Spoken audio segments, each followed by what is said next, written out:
In the second chapter of John, we come across the description of a first century Jewish wedding in the small town of Cana, which was in the province of Galilee. There is Cana in the middle of the picture, about 15 miles west of the Sea of Galilee, 5 miles north of Nazareth, and that area was 75 to 80 miles north of Jerusalem. Now, Jesus and disciples had been invited to this wedding, along with Mary, Jesus' mother. The fact that Mary was there causes some to conclude that the bride was somebody in Mary's family.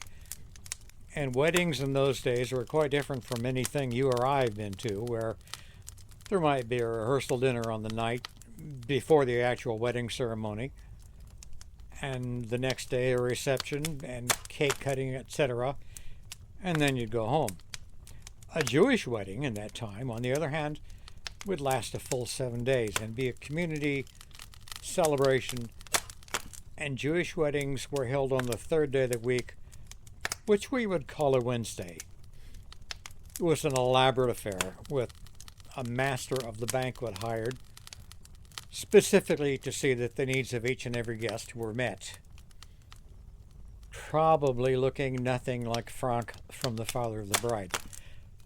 Now, planning a 7-day wedding took some doing. A small part of that was assuring that there would be plenty of food at Cana and drink for the wedding guests. Failure to do so would be an embarrassing faux pas that would be humiliating to the bride, the groom, their families, and this particular wedding. That planning somehow went awry, and they ran short of wine. Cana was a small town, and the wedding was a big event, so there might have been more attending the wedding than they'd anticipated. Maybe the family was of limited means, and they ran short of enough wine. It's not spelled out for us. It's enough that the situation existed, and what a few people knew was soon going to be obvious to everyone. And if something wasn't done, a planned 7-day celebration was going to end in 3 or 4 days. And that's when Jesus' mother got involved and said to him, "They have no wine." Now, of course, Mary knew that Jesus had a divine nature as well as the natural one, and she knew what he was capable of doing. Jesus, on the other hand, knew what she was asking of him, but he also knew that performing a miracle here in public started the clock in a long chain of events that would end with him being nailed to a cross. And we know from his agony in the Garden of Gethsemane, his crucifixion was not something he was looking forward to. And none of us would feel any different about that than he did at that point. He was the Son of God, yes, but he was also a human being who didn't look forward to this cruel and humiliating death. So when he said to his mother, the woman who'd borne him, "Woman, what has this to do with me? My hour has not yet come." He was being honest about his reluctance, but complying with her request, he was acknowledging his role as Messiah. Likewise, in addressing her as woman rather than mother, he was not being rude or formal, but acknowledging that their relationship had changed at that moment. That Mary was no longer just his mother, but one of the many he was going to minister to and eventually sacrifice himself for. This was a moment for each of them unlike any other. His mother, not giving voice to the turmoil brewing in both of them, turned to the servants and said, "Simply do whatever he asked you to do." There were 6 stone jars there which held water for Jewish rites of purification. They held about 20 to 30 gallons apiece.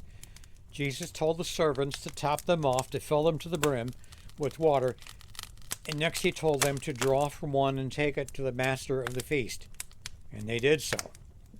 So the master of the feast, not aware that only a few minutes before it had been mere water, and having tasted it, called the bridegroom and said to him, "Everyone serves the good wine first, and when people have drunk freely, and then the poor wine. And you have kept this good wine until now." Neither the master of the feast or the bridegroom knew, at least at that moment, what had taken place. Only the servants, Mary, and Jesus himself. And Jesus, showing the humility with which he had always conducted himself, never claimed credit for the miracle. but at some point in the story, the disciples knew, and knowing that, they believed in him, understanding that Jesus was not only a teacher and a prophet, but that he was more than just a man. The author of John, widely understood to be the Apostle John, himself relates this story to us with the detail of an eyewitness, but John did not go into detail explaining things that any first century Jew would have known. All the characters in this account were Jewish. All the things we modern readers would have to understand to get the richness and depth of his writing, all the things that we'd have to dig for. Well, those who didn't put in the work, well, perhaps those deeper meanings have been lost on them anyway. It's estimated that John wrote his gospel in 90 to 100 AD, well after the other three gospels had been in circulation for some time. All four gospels were used in the nascent Christian church's liturgy. The liturgy of the synagogue services had been scriptures from what we now call the Old Testament, the Law of Moses, the first 5 books, the books of the prophets, the books of wisdom and poetry. And the Christian church emerged to have its own identity, to be fully separated from Judaism. New writings about Jesus were needed, and the Gospels were there to become the liturgy of the New Covenant. So his original readers were a mixture of Gentiles and Jews who had come into Christianity.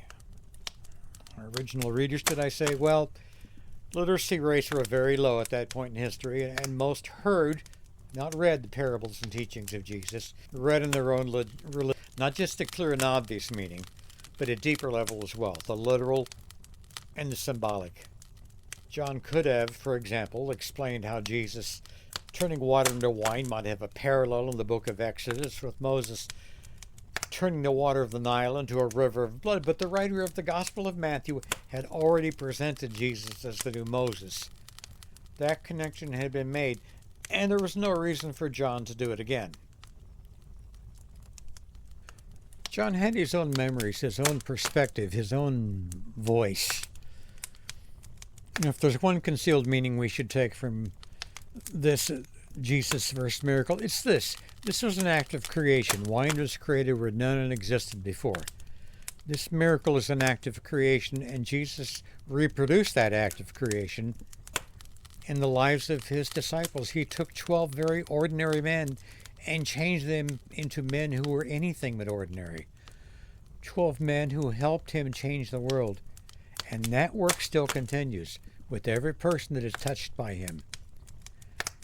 This was a miracle born of mercy and compassion, a miracle turning the plain and unremarkable into something unique and exceptional.